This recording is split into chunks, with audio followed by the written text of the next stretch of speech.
kemungkinan di sini dijelaskan bahwasannya dalam mazhab kalau dalam mazhab Imam Ahmad itu juga ada istilah dengan air mustakmal, ada juga ya. Dalam istilah Imam Ahmad ada juga istilah yang disebut dengan air mustakmal.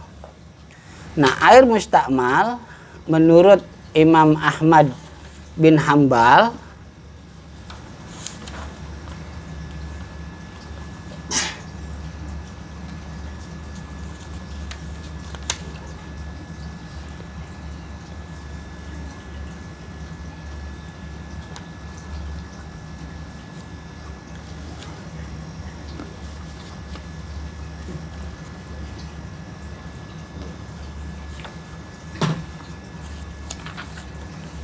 air mustakmal menurut Imam Ahmad bin Hambal pengertiannya seperti yang dikutip ada dalam kitab Al-Fiqhul Islami wa Adillatuh.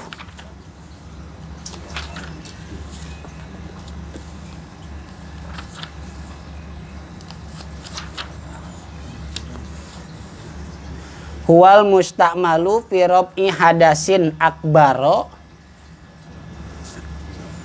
au asgoro au izalatin najasatin min akhiri goslatin zalat bihan najasatu wahia al goslatus sabi'atu kama huwal madhabu walam yatagoyyar ahadu awsofil ma'i.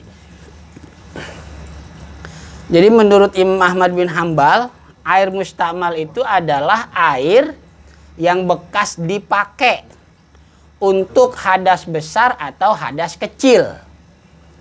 Nah, makanya tadi nggak boleh. Emang sih di hadis itu nggak dibilangin masalah ukuran airnya, nggak dibilangin. Tapi karena air itu sudah bekas dipakai, gitu ya. Karena air itu sudah bekas dipakai sama istrinya duluan, baik itu mandi hadas besar ataupun hadas kecil yaitu wudhu, maka otomatis itu air udah menjadi mustakmal. Makanya nggak boleh. Tuh, makanya nggak boleh. Sekarang kalau ngomong sisa, biasanya kalau ngomong ada sisa berarti ini air nggak banyak. Sedikit. Iya, biasanya kalau ngomong sisa, maksudnya kalau ngomong sisa biasanya air itu menggunakan wadah. Menggunakan wadah yang kecil, kurang dari 2 kulah, terus dipakai sama dia, atau 2 kulah tapi pas sisanya tinggal dikit gitu. Iya kan? Biasanya begitu. Kalau ngomong sisanya banyak, nggak ada istilah. Kita juga paham lah ketika ada laki-laki atau suami, maksudnya jangan pakai air sisa istri. Oh, berarti ini maksudnya air ini sedikit nih pasti. Sisanya sedikit. Kurang dari 2 kulah. Atau mungkin memang dari awalnya juga kurang dari 2 kulah. Sekalipun 2 kulah awalnya, tapi karena sudah apa? Terpakai, ya akhirnya sisanya sedikit. Nah, itu otomatis menurut Imam Ahmad jadi air mustakmal. Makanya jadi nggak boleh begitu. Gimana Pak Hasyim? Sekarang gini umpama air itu katakan sebak lah ya. Sebak. Bak gede. Kalau bak gede kan kemungkinan nggak sampai 2 kulah ya. Kita kemarin 2 kulah katakan 217 liter. Bak gede itu kemungkinan cuma sampai 70 liter, nggak sampai juga 50 lah. Ya kan? Berarti kan kurang nih. Ya, kurang. Atau mungkin 2 kulah lebih. Tapi nggak ditambahin lagi sama dia. Ya, nggak diapain? Nggak ditambahin lagi sama dia, nggak ditambahin lagi. Nah, makanya jangan gitu, nggak boleh. Karena itu sudah menjadi mustakmal. Jadi pertanyaan Pak Hasyim kan tadi, itu hadis ke-6 maksudnya untuk air yang sedikit, kurang dari 2 kulah, atau untuk air yang banyak juga.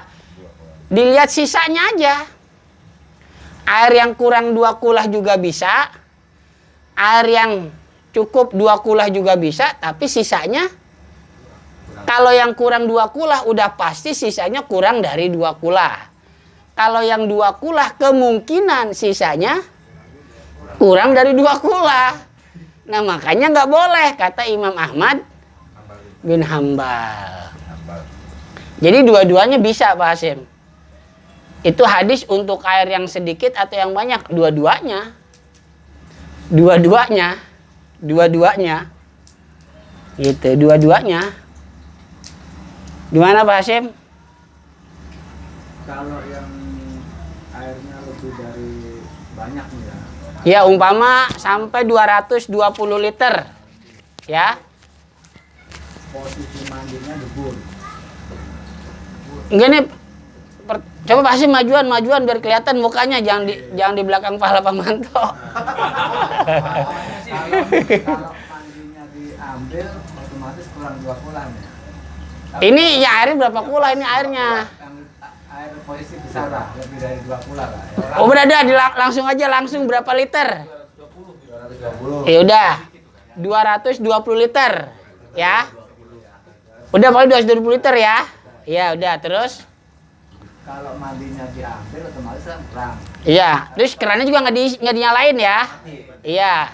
Tapi kalau debur itu kan otomatis air itu nggak kemana-mana. Kalau nyebur, wow muncrat, tuh luber, kan badan berat.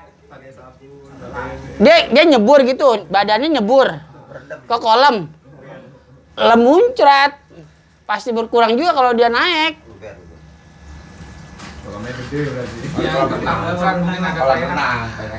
Kan tadi saya bilangin 220 liter. Iya. Kecuali lebih banyak sampai 1000 liter. Oke, bisa kalau begitu. Iya. Belum keminum. Berarti nanti jangan 220. Nah, jadi jawabannya menurut Imam Ahmad, air itu menjadi mustakmal ketika air itu sudah digunakan untuk hadas kecil ataupun hadas besar dan juga untuk menghilangkan najis. Ini menurut Imam Ahmad bin Hambal. Makanya nggak boleh suami atau sebaliknya si istri pakai sisa air pasangannya. Nggak boleh. Nggak boleh karena itu sudah menjadi mustakmal. Jadi menurut Imam Ahmad mustakmal itu air yang sudah dipakai untuk hadas besar, hadas kecil, sama menghilangkan najis. Udah itu mustakmal udah pokoknya. Makanya nggak boleh gitu.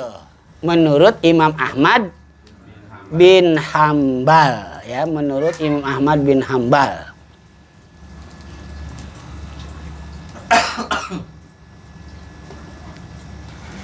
Gimana Pak Hasim? Jelas ya?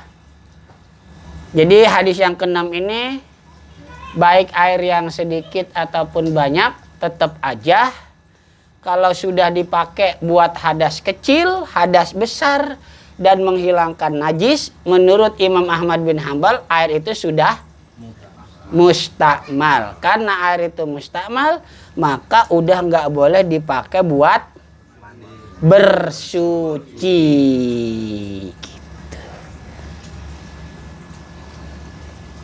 Terus yang kedua tadi Pak Didi apa? Mendekat udah. Apa? Kedua jawaban udah dijawab. Udah. Oh ya udah. Double impact. Pertanyaan 5 jawaban 1. Sama kayak pertanyaan bini kita. Pertanyaannya banyak jawabnya enggak. Satu, Pak. Kalau Pak Iqbal pertanyaan tadi. Fatwa. Oh iya. Fatwa. Berikutnya ada pertanyaan, bagaimana sikap kita sebagai orang awam lah ya. Sebagai orang awam terhadap fatwa-fatwa MUI ya. Apakah harus kita jalani, kita laksanakan, kita ikutin atau bagaimana gitu ya? Ya. Ya namanya fikih ya. Namanya fikih ketika memang kita lebih mudah untuk membaca fatwa MUI karena sudah bertuliskan bahasa Indonesia ya, karena fatwa MUI itu kan pasti tulisan bahasa Indonesia, ya nggak apa-apa, silahkan aja. Kalau memang kira-kira kita lebih cocok dengan yang dipatwakan oleh MUI di bukunya. Ada tuh bukunya baru terbit, revisi dari fatwa-fatwa yang dulu, kumpulan fatwa MUI. Ini sekarang ada baru terbit. Nah kita mau ikut, pokoknya saya mau ikut apa yang kata MUI, silahkan nggak apa-apa. MUI juga memberikan fatwa berdasarkan dari beberapa kitab ulama klasik yang dulu, ya. Mereka juga mengutip dari kitab-kitab klasik, ada dalil Qur'annya, ada dalil hadisnya, dan seterusnya. Ikutin nggak apa-apa, ya. Karena kita orang awam, ya. Nggak apa-apa, ikutin aja fatwa MUI yang ya ini saya cocok nih, yang lempengan ini saya mengikutin nih, silahkan. Nggak mengikat ya, tapi nggak mengikat kamu harus nggak. MUI kan mengeluarkan fatwa itu karena memang ada yang meminta, ya dikasih gitu ya. Terutama memang fatwa itu untuk yang minta, yang nggak minta ketika cocok pakai, ketika sesuai pakai, ketika enggak jangan ngomong apa-apa, ya. Jangan menilai apa-apa. Gimana sih ini MUI fatwanya begini amat lah, jangan. Ya, jangan ngomong begitu. Ya, mereka juga MUI memberikan fatwa itu berdasarkan Quran, hadis, kutipan dari kitab-kitab ada, ya. Jangan sembarangan. Pak MUI gimana sih fatwanya? Masa ini. Lah kalau ente nggak mau ikut ya udah, jangan ngomong apa-apa. MUI juga nggak mewajibkan kamu harus ikut fatwa saya. Enggak, ya. Jadi fatwa itu timbul karena ada yang bertanya. Nah maka berarti fatwa itu dimaksudkan kepada yang meminta, kepada yang bertanya. Yang nggak bertanya atau nggak minta, ketika sesuai dan cocok pakai, enggak ya udah. Jangan ngomong apa-apa, apalagi sampai menilai yang negatif sama MUI, jangan ya, jangan. Kalau cocok, sesuai, pakai, enggak ya jangan. Tapi jangan ngomong macam-macam yang bernilai negatif, gitu ya. Terus ada lagi?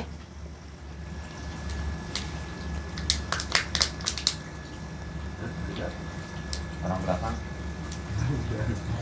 Iya silakan. Setelah kita wudhu nih, kalau menurut Imam Syafi'i istri itu kan bukan muhrim, Mahram. mahram. Salah mulu nih.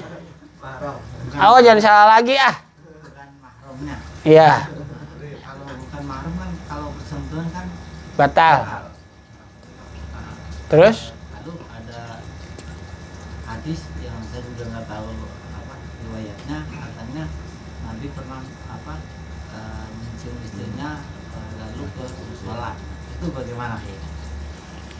Berarti hadis ini dipakai oleh diantaranya Imam Malik. Kalau nggak ada nafsu, nggak ada syahwat, nggak ngaceng, Papa Riman nih mau berangkat sholat jamaah, nyium jidat istri dulu, tapi nggak ngaceng, nggak apa-apa, nggak batal.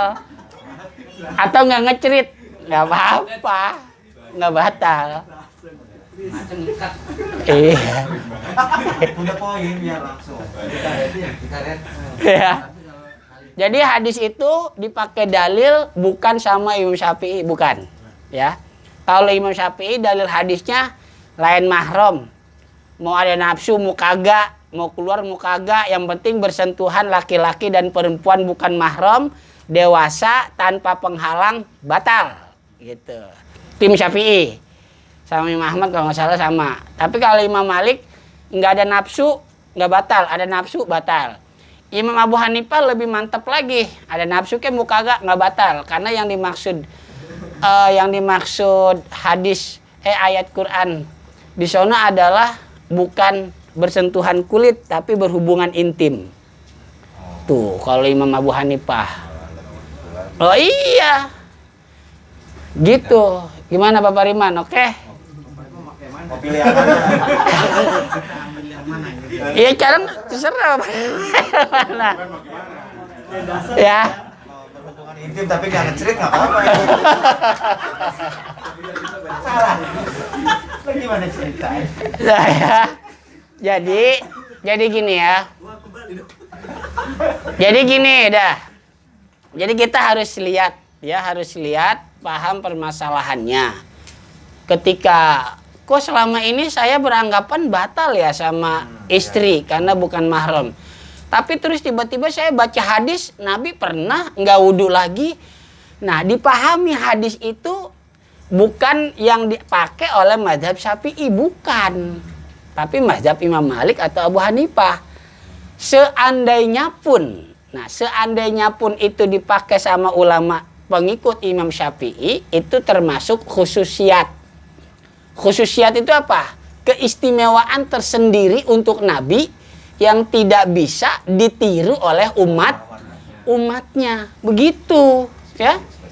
Jangan jadi malah bingung, acak-acakan. Ini yang benar yang mana berarti nih? Saya ngaji kemarin sama Ustadz Ono katanya suami dan istri bukan mahram. Boleh apaan? Suami dan istri bukan mahram.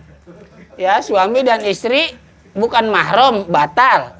Kok sekarang saya pas ngaji di Ustadz lain ngaji bahas hadis, kok Nabi pernah gitu ya, punya wudhu, mencium istrinya, nggak wudhu lagi langsung sholat. Ini yang benar mana? Semuanya juga benar, ya, semuanya benar, ya. Cuman harusnya dijelasin hadis itu dalil yang dipakai sama madhab siapa, begitu jelas jadinya. Ya, kalau nggak ketahuan ini madhab siapa, nah itu makanya, ya. Orang jadi pada keder, jadi merasa udah nggak perlu mazhab lah, mazhab mah membingungkan. Ente yang bingung karena nggak tahu, nggak ngerti, nggak paham. Bukan mazhabnya yang bingungkan, ente sendiri yang bingung. Atau mungkin yang nyampeinnya kurang. Ya, yang nyampeinnya kurang. Gitu, ya. Gitu. Jadi salah paham, gitu ya. Ya, makanya begitu. Jadi hati-hati ya.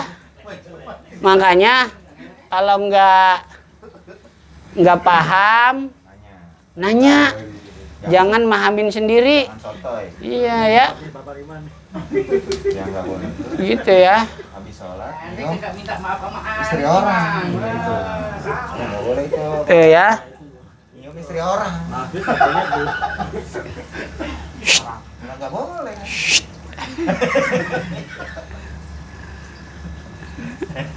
Ayo silakan. Orang belakang. Oh, singonya dipakai dia enggak. Turunnya ini. Apa tuh sinyalnya taruh sini? Iya. Nanya 5 gitu. Ayo silakan, ada lagi. Jadi kalau masalah fikih itu masalah hukum ya. Kalau masalah hukum bagaimanapun juga kita harus melihat kepada ulama fikih, ya.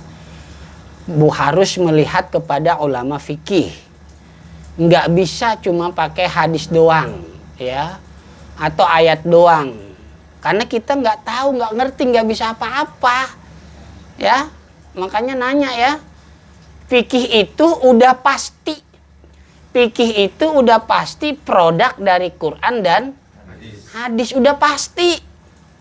Jadi nggak perlu kita mahamin sendiri. Hadis begini, ayat begini, nggak perlu, jangan, lihat ulama aja. Kalau nggak tahu nanya makanya, ya. Jadi kalau nggak tahu apa nanya gitu. Kalau nggak tahu nanya, jangan diam aja. Ya apalagi sampai berkuar-kuar, sampai ngomong menetapkan hukum, ya. Ada begini, ada nih, ya ada yang begini. Ada seorang imam. Ya, seorang imam musola atau masjid Jamaahnya nanya.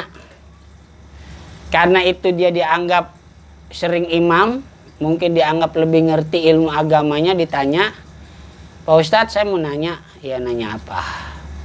Kok Pak Ustadz kalau setiap jadi imam nggak pernah baca basmalah ya? Fatihah enggak, surah-surah yang lain juga enggak. Emang kenapa sih? Kan basmalah itu baik Pak Ustadz. Kita mau minum aja bisa basmalah, baca basmalah bagus. Mau berangkat, mau ngapain selama itu positif bagus. Apalagi baca Quran. Oh saya dapat hadisnya Nabi nggak pernah baca basmalah. Begitu juga sahabat-sahabat Nabi. Terus kalau saya boleh tahu, emang Pak Ustadz pakai mazhab siapa ya? Nah Pak Ustadz pakai mazhab siapa? Saya nggak pakai mazhab siapa-siapa. Saya mah pakai hadis Nabi aja. Saya nggak pakai mazhab siapa-siapa. Saya pakai hadis Nabi aja. Saya dapatnya begitu, hadis Nabi ada kok. Ayo kamu ke rumah saya aja, nah saya ada kitabnya, hadisnya. Terus Pak Ustadz ngikutin mazhab siapa? Enggak, saya mah. Saya mah ikut hadis aja, ikut Nabi. Waduh. Jangan. Kalau kita jangan begitulah. Ya. Kita mah ikut aja fikih. Ya, fikih. Emang di fikih itu jarang yang pakai Quran dan hadis karena fikih itu udah produk hasil dari Quran dan hadis. Jadi kalau belajar fikih sebetulnya nggak nanya dalil juga nggak apa-apa. Ya, nggak nanya dalil nggak apa-apa karena fikih itu produk dari Quran dan hadis.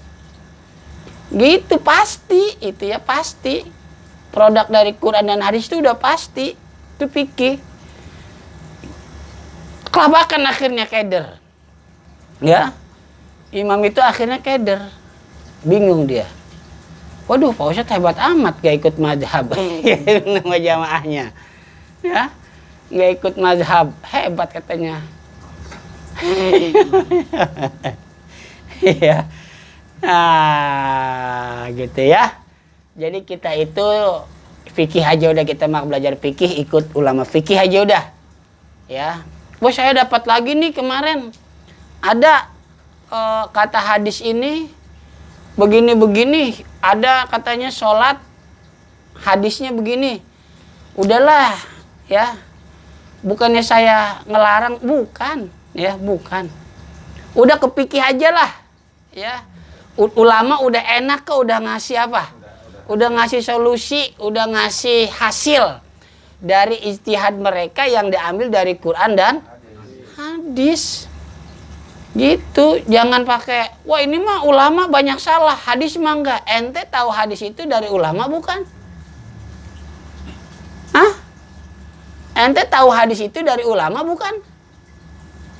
Iya kan? Iya. Berarti sama-sama dari ulama. Berarti sama-sama salah, salah semua akhirnya. Hehehe. Akhirnya salah semua. Jangan begitu ya. Kalau memang udah biasa dia dari dulu begitu, ya udah ente pakai dah hadis itu dah. Jangan nyalahin orang lain, ya. Wah, lu mah ikutin ulama udah pasti salah lu. Gua nih hadis nih yang bener. Jangan begitu. Kita juga yang udah pakai fikih jangan nyalahin yang hadis, jangan. Ya, jangan. Jangan nyalahin juga, udah biarin. Cuman kadang-kadang yang menyalahkan duluan siapa? Yang ngomong duluan salahin. Siapa kek? Ya, siapa kek? Gitu ya. Jangan ya. Ya. Jadi kita ikutin ulama fikih ya, fikih aja udah. Waalaikumsalam warahmatullahi wabarakatuh. Pak Agung. Gimana Pak Agung, kabarnya Pak Agung? Sehat Pak Agung? Udah Pak Agung udah pindah sih rumahnya ya. Insya Allah nanti kita silaturahmi Pak Agung ke rumahnya yang di Pulau Gadung. Insya Allah nanti kita silaturahmi ya. Teman-teman ada salam dari Pak Agung tuh. Silakan kalau ada lagi, ada yang mau ditanyakan boleh. Masih adakah? Tuan rumah. Oh iya, Rumahnya nanyanya lain, kopinya Jadi kesimpulannya materi kita pada malam hari ini, menurut Imam Ahmad bin Hambal dan sebagian ulama-ulama pengikut Daud Az-Zuhiri, suami nggak boleh mandi hadas besar atau menghilangkan hadas kecil dengan sisa istrinya atau sebaliknya. Karena itu ada larangan dari ucapan Nabi dan itu dipakai dalil oleh Imam Ahmad bin Hambal. Karena juga menurut Imam Ahmad bin Hambal, kalau air itu udah dipakai buat menghilangkan hadas kecil, apalagi hadas besar, maka air itu sudah menjadi mustakmal.